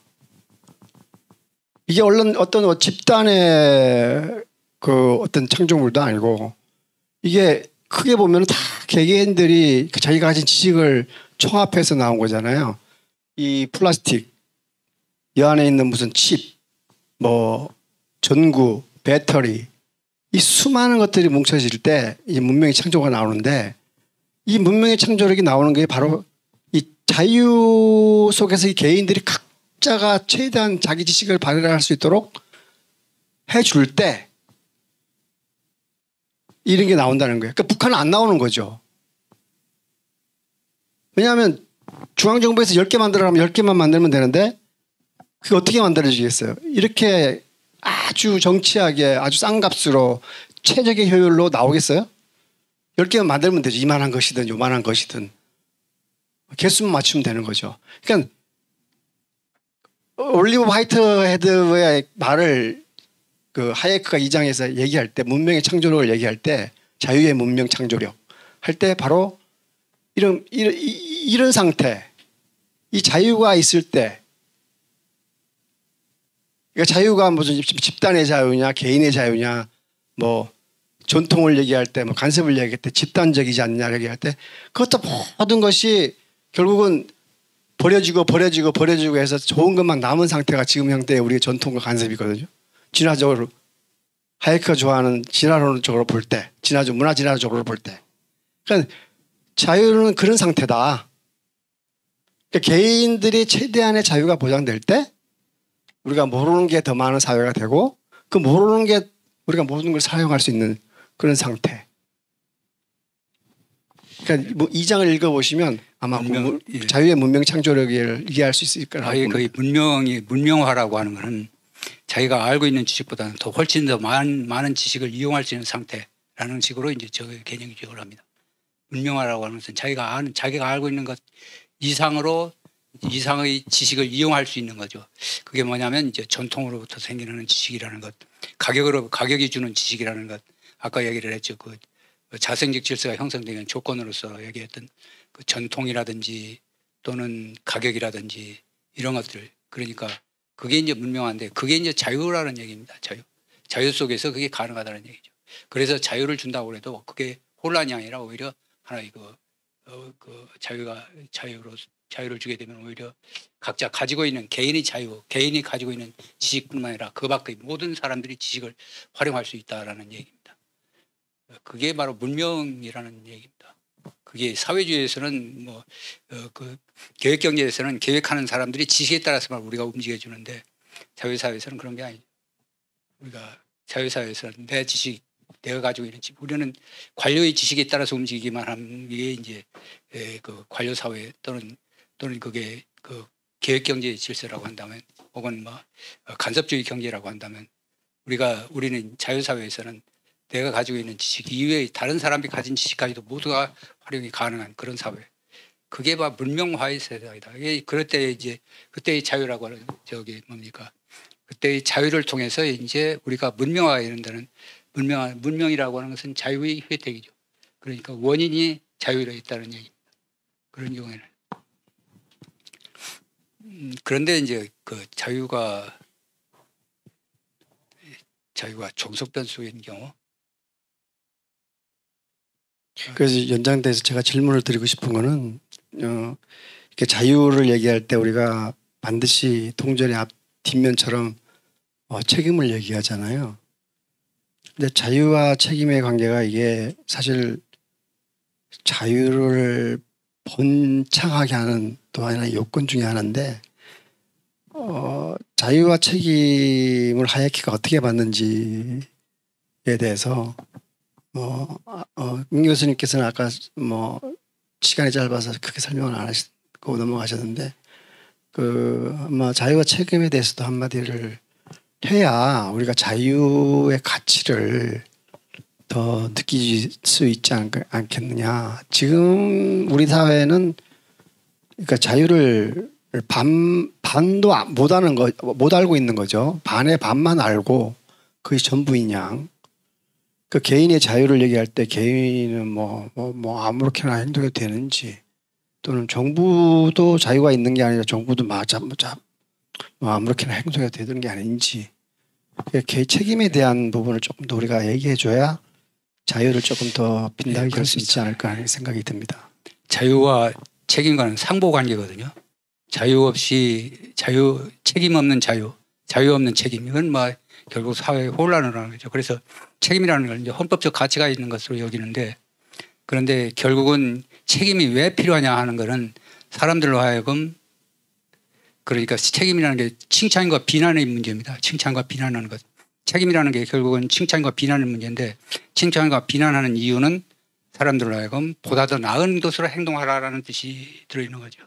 그러니까 오늘 행동보다는 칭찬과 비난을 통해서 이제 다른 사람들한테 보다 더 좋은 행동을 하라. 지금보다는 나은 행동을 하라는 교육적인 의미를 가지고 있는 게 이제 그 책임 원칙의 중요한 역할인데 그런데 지금까지 보면은 막 의지의 자유라는 문제 있죠. 의지의 자유 또는 의지의 자유 하는 결정주의라고 하는 거는 이건 책임 면제를 내야 할 때 결정주의를 쓰는데 결정주의라는 건 뭡니까? 결정주의라는 건 내 책임이 없다는 얘기죠. 결정주의는 내 책임을 지려면 내가 의지대로 행동을 했어야 되는데 책임지는. 그런데 의지대로 한번 행동을 했다고 봅시다. 의지라는 거는 지멋대로 행동하는 거 똑같습니다. 사실은 그렇죠. 비난이나 칭찬과는 관계없이 지멋대로 하는 것도 의지 자유가 똑같습니다. 그러니까 결국은 하이에크는 그렇게 얘기를 합니다. 의지의 자유나 또는 그 결정주의는 모두가 다 책임 면제를 위한 요소다라는 식으로 해석을 해요. 보십시오. 예를 들면 그러니까 의지의 자유라고 하는 것은 그 인과관계의 고리가 있습니다. 인과관계의 고리 바깥에 있는 무언가에 의해서 내가 행동을 했을 때 그때 이제 의지의 자유를 얘기를 합니다. 그런데 인과관계의 고리 바깥에 있는 존재를 뭐가 있느냐 이거죠. 그래서 현대 과학 뇌과학이죠. 뇌과학자들이 머리를 제대로 뒤집어 봤는데 거기는 신경 이외에는 다른 게 아무것도 없더라는 얘기입니다. 신경이라는 게 물리화학적인 자연 법칙에 따라서 인과관계에 따라서 움직이는 것. 그게 이제 신경이거든요. 근데 신경과학을 뒤져보니까 신경이 두뇌를 쓰는 신경 구조 이외에는 다른 게 전혀 없다는 얘기입니다. 거기에 제3의 무슨 물질이 있는 그러니까 인과관계 밖에 이제 존재하는 정신적인 게 존재하지 않는다는 얘기입니다. 근데 하이에크는 이미 센소리에서 21살 때 쓴 책임인데 거기서는 벌써 얘기를 하죠. 인간의 자유의지라는 건 존재하지 않는다는 얘기입니다. 자유의지 존재하지 않는다는 얘기를 합니다. 그 대신에 이제 여러 가지 설명을 합니다만 어쨌든 그래서 비난을 많이 받죠. 칼 포퍼한테도 야 이거 이래서 되느냐 아니면 미제스가 그 책을 보더니 아이고 이건 안 된다는 식으로 얘기를 합니다. 그런데 이게 결국은 뭡니까 인간이라는 게 의지에서 행동한다는 것은 인과관계 밖에 어떤 존재에서 그 밖에 있는 어떤 행동 원인이 있습니다. 행동 원인, 인과관계 밖에 그것에 의해서 인간이 행동한다고 한다면 그러면 비난이나 칭찬이라고 하는 게 전혀 영향을 받지 않고 하는 행동과 똑같습니다. 그렇죠? 칭찬이나 비난에 영향을 받지 않고 인과관계 바깥에 존재하는 것에 의해서 행동하기 때문에 그래서 결정주의나 혹은 결정주의도 마찬가지로 책임 면제를 가져올 수 있고 이 자유의지로도 역시 책임 면제를 가져온다는 얘기입니다. 책임 면제를 위해서 하는 거지 오히려 책임 때문에 그 책임을 정당화시키기 위해서 자유의지가 아니라 결국은 그것도 역시 책임 면제를 위해서 사용할 수밖에 없는 논리 아니냐. 그래서 이게 자유의지 그러고 그 대신에 이제 하이에크는 그러지 말고 책임이라고 하는 것이 책임이 존재하는 근본적인 이유가 칭찬과 비난에 따라서 비난을 하게 되면 지금보다 나은 행동을 하도록 하는 교육적인 문제가 있는데 그러면 그 사람의 학습 능력이 있느냐 하는 문제가 있습니다. 그 사람의 진짜 학습 능력이 있느냐. 그래서 학습 능력이 없는 사람은 자유를 필요 없죠. 예를 들면 마약 중독자라든지 또는 어린애라든지 이런 사람들한테는 책임을 전달시키지 않습니다. 그다음에 이제 정상적인 성인한테는 책임 문제를 주는데 그런 책임 문제를 하는 것은 그 사람은 적어도 책임 문제를 하면 자기다 보다 더 신중한 투자를 할 것이거나 아니면 타인한테 피해를 주는 행동을 하지 않을 것이다라는 그런 전제에 따지는 거죠. 그래서 상당히 중요한 문제죠. 책임 문제라는 게. 이제 아마 선생님 책임을 묻게 되면 처음에 자유로운 선택을 할 때도 함부로 하지 않고 합리적으로 신중하게 그렇습니다. 선택을 하게 되겠죠. 예, 그렇게 되면 그렇죠. 자유는 이제 자율로 그 셀프 오토노미 자율로 이제 바뀔 수가 있는 거죠. 자유하고 자율이 되는 거죠. 자기가 자기 자신을 아주 합리적으로 컨트롤하는 그렇죠. 예, 그렇게 되는 거죠. 근데 지금 한 가지 제가 묻고 싶은 거는 그 이제 자유와 국가의 문제입니다. 막스 베버가 이야기하기를 자유란 아니 국가라고 하는 것은 물리적 폭력의 독점체 그걸 국가라고 했단 말이죠. 그러니까 경찰력, 군사력 이런 걸 거느리고 내부의 적, 외부의 적으로부터 국가를 지킬 수 있으려면 물리적 폭력이 있어야 되는 물리적인 강제력을 독점하고 있어야 되는 거죠. 그런데 그런 국가는 당연히 그 시민 모두의 자유에 대한 강력한 그 강제력, 자유를 갖다 억압할 수 있는 강력한 강제력을 가질 수밖에 없단 말이죠. 그런데 그 하예크는 계속 그 국가의 그런 그 강제력에 대해서 강제력을 어떻게 하면 배제하느냐 이게 지금 관건이란 말이죠. 이제 하예크에게 있어서. 그런데 그 하예크가 존중하는 전통, 제도, 관습 이런 게 이 순조롭게 유지가 유지하기 위해서라도 국가의 강제력이 사실 필요하고 또 그 예를 들면 룰 오브 로 이 너무너무 중요한 거 아닙니까? 자유는 곧 룰 오브 로다. 법치다 이래 이야기할 수가 있는데 이 룰 오브 로가 가능하려면은 강력한 국가가 없이 가능하겠느냐? 또 그 법 앞의 평등 이것도 너무너무 자유주의에서 핵심적인 건데 그 법 앞의 평등이 가능하려고 해도 그 국가의 강제력이 있어야 되지 않느냐? 수많은 사람들이 법을 이용해 가지고 그 특혜를 누리려고 하는 특권층이 되려고 하는데 그걸 막으려면 국가의 강제력이 없이 이게 가능하겠느냐?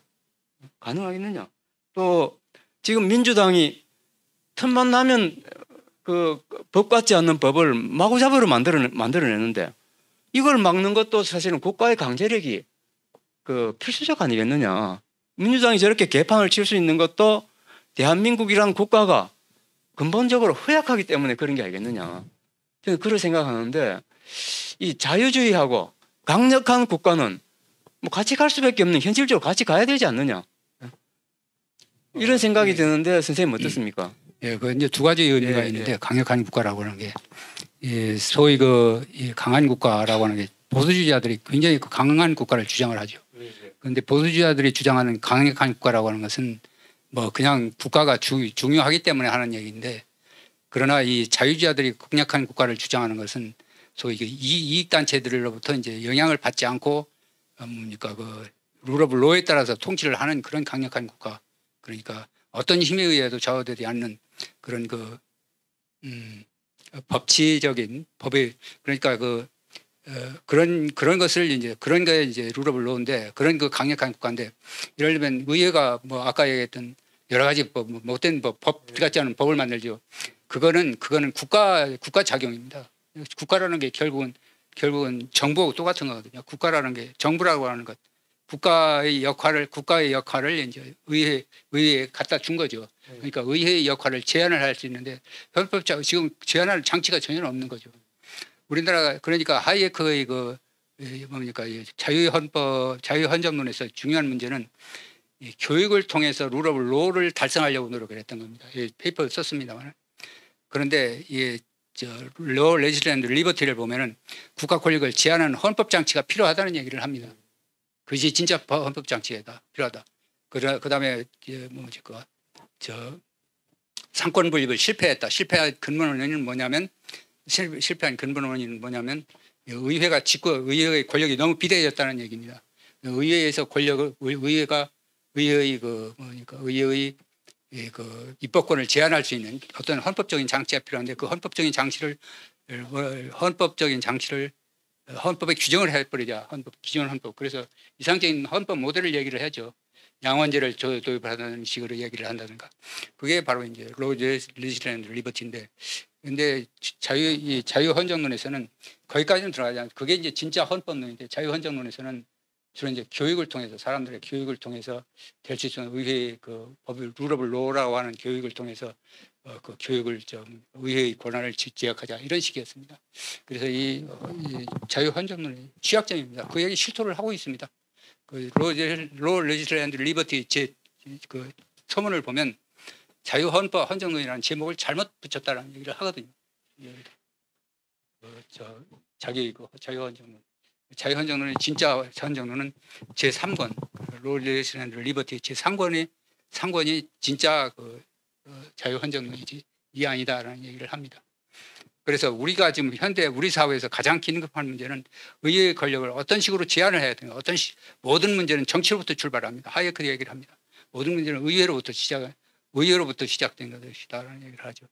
그래서 문제 해결할 수 있는 유일한 방법은 의회의 권력을 제한하는 방법인데 그냥 룰오블로라고 떠들러 가지고는 안 된다는 얘기입니다. 이걸 헌법에 고정시켜놔야 된다는 얘기죠. 그래서 헌법을 굉장히 중시합니다. 헌법 경제학의 영향을 미치는 헌법 경제학이 생겨날 필요성을 역설을 하는 거죠. 헌법 경제학. 컨스티튜셔널 에코노믹스라고 하는. 제가 보기에는 하이에크가 만약에 강력한 정부를 필요하다고 했다면 아마 이런 것일 겁니다. 그 개인의 자유를 강력하게 보호하는 정부, 강력하죠. 그 다음에 시장의 자유를 강력하게 보호하는 정부, 또 계약의 자유를 강력하게 보호하는 정부. 그러니까 하이에크가 말하는 정의는 이런 거예요. 정부가 할 수 있는 정의라고 하는 거는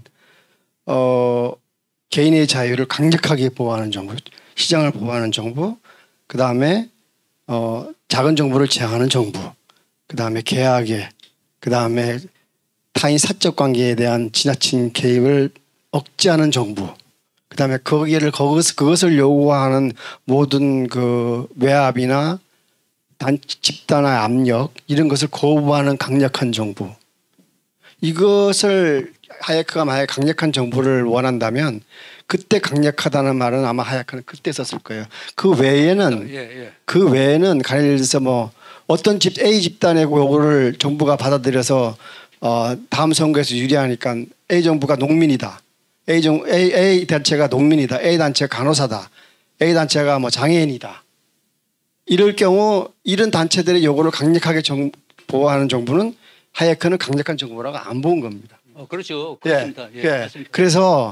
그래서 하이에크가 말한 정의도 결국은 소극적인 거예요.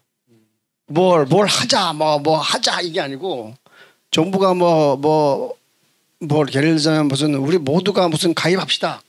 이게 좋은 거예요. 이게 아니고 그건 놔둡시다. 그러니까 정부라고 얘기할 때는 우리가 흔히 행정부를 얘기하지만 그건 아니에요. 정부라고 얘기할 때는 브랜치들만 있는 것이지 행정, 사법, 입법의 브랜치지 다 정부예요.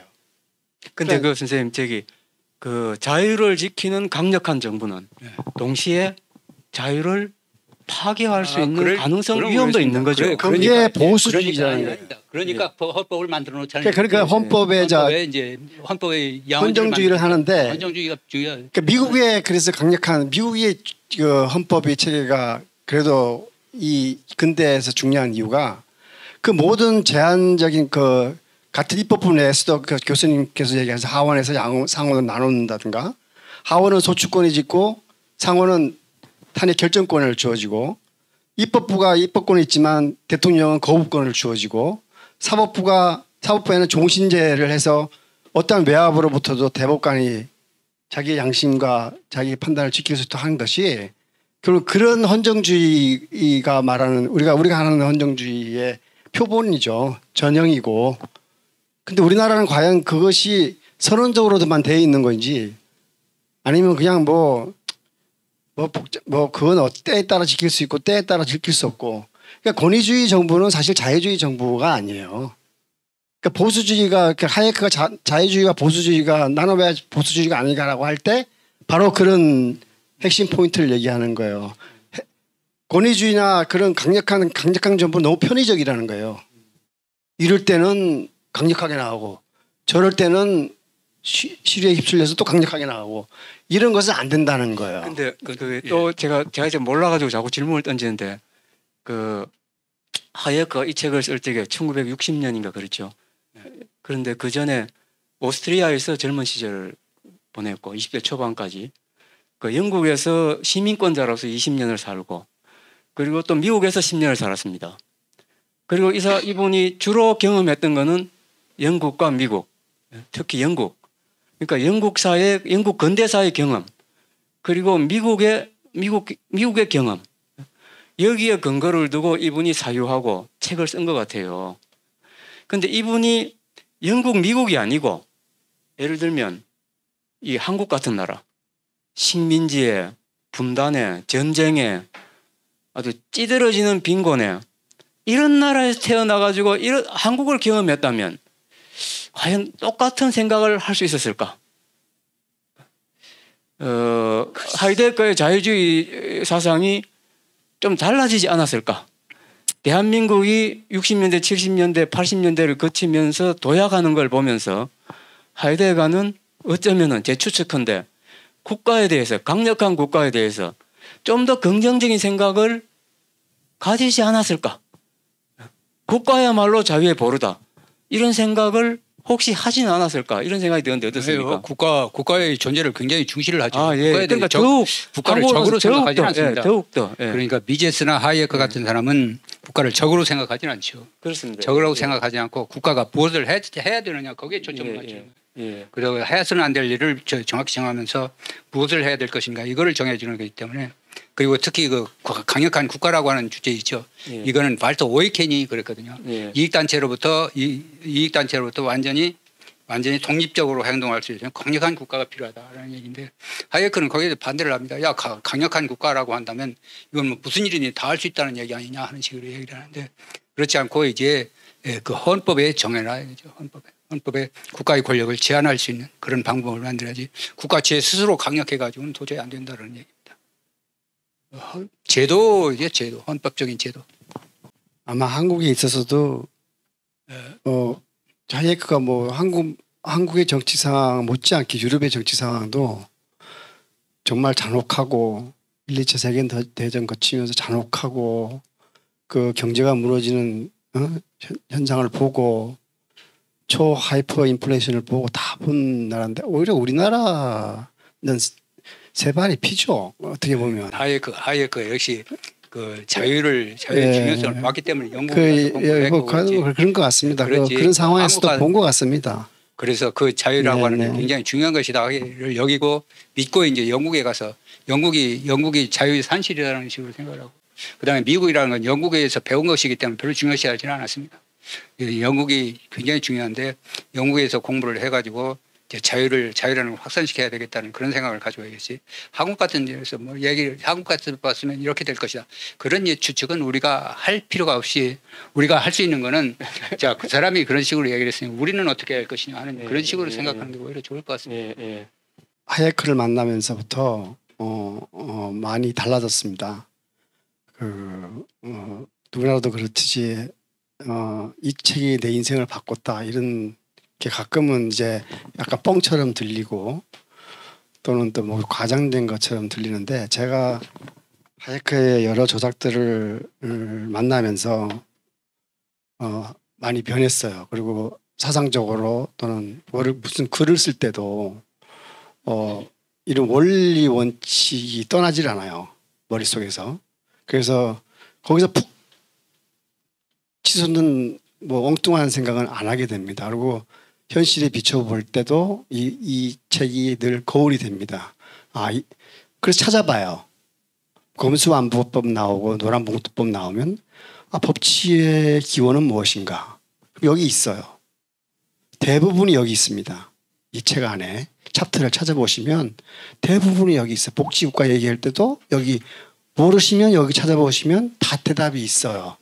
그래서 한번 꼭 새 책이 나온 만큼 구입하셔서 줄쳐가면서 읽는 것도 올여름 좋은 독서 휴가법이 아닐까라고 생각을 해봅니다. 네. 고맙습니다.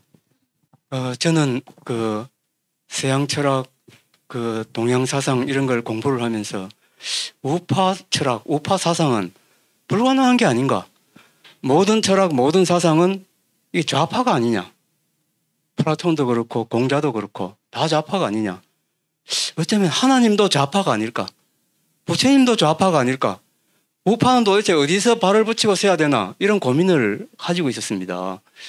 그런데 이 하이에크 이런 사람들을 보니까 우파 철학, 우파 사상이 가능할 수도 있겠다. 이런 생각이 들었습니다. 이 대한민국에 지금 좌파가 너무너무 발호를 하고 있습니다. 좌파밖에 없습니다. 여기가 이 문제에 대해서 고민하시는 분들, 우파적 사유의 길을 찾고 싶은 분은 저는 이 책을 한번 참 읽기 어렵지만은 한번 읽어야 되지 않느냐. 저는 그런 생각을 하고 있습니다. 고맙습니다. 예, 하이에크의 책 서문을 보면 그런 얘기를 합니다. 이 책은 어떤 특수한 지역을 중심으로 해서 쓴 것은 아니다. 이 보편적인 인류 보편적인 것을 중심으로 해서 쓴 책이다라고 하는 얘기를 합니다. 그래서 마치 룰러블 로라고 하는 것, 그러니까 하이에크가 말하는 인식론이죠. 인간이 구조적으로 무지하다는 것. 이거는 뭐 인류 보편적인 현상 아닙니까? 여기서부터 이제 이 이론을 출발을 했기 때문에 역시 한국적인 것도 역시 옳은 것이 아니냐. 이런 식으로 나가는 이 하이에크가 얘기하는 룰러블 로에 따라서 통치를 한다고 한다면 역시 우리가 훨씬 더 나은 사업으로 갈 수 있는 게 아니냐 그런 생각이 듭니다. 특히 이제 하이에크에 대해서 제가 관심을 갖게 된 것은 역시 이 사람이 저는 어딘가도 썼습니다만은 하이에크를 말하는 것이 참 나는 일생에 아주 행운하다라는 식으로 글을 쓴 데도 있었습니다만은 이 사람이 이분이 우리한테 준 시사점이 바로 인간의 구조적으로 무지하다라고 하는 것이에요. 이거는 누구도 노자도 그런 식으로 얘기를 했습니다. 이건 인류 공통된 얘기 아닙니까? 그러니까 이걸 잘 살리면 우리도 얼마든지 자유사회로 갈 수 있는 소지가 있는 게 아니냐 그런 생각이 듭니다. 그리고 우리 사회도 역시 이 지금까지 발전되어 온 과정을 보면 역시 국가가 개입하지 않았을 때 훨씬 더 많은 번영을 가져왔다는 것이 역시 드러나거든요. 국가가 자꾸 간섭을 하게 되면 역시 이건 빈곤 상태로 들어간다는 그런 식입니다. 그래서 역시 하이에크의 생각은 역시 우리 아시아에도 역시 옳은 얘기다라는 생각이 듭니다. 왜 인간이 그리고 특히 아시아에서의 가치라는 게 바로 성장입니다. 성장. 아시아에서 진보 발전이죠. 발전 문제. 포르트 시리트 아까 얘기했던 프로그레스가 이게 한국의 전통적인 가치지 이게 분배의 가치라는 건 별로 이게 좌파적인 가치 아주 새로운 것들이죠. 이거는 우리 전통 가치라고 하는 것은 발전이라는 가치였다라는 거예요. 거기에다가 인간의 구조적인 무지다라고 하는 두 가지 겹치면 역시 자유사회라는 것이 가져오는 그런 중요한 것이 아시아에도 특히 중요한 시사점을 주는 게 아니냐 이런 생각을 가지고 있습니다. 예, 고맙습니다.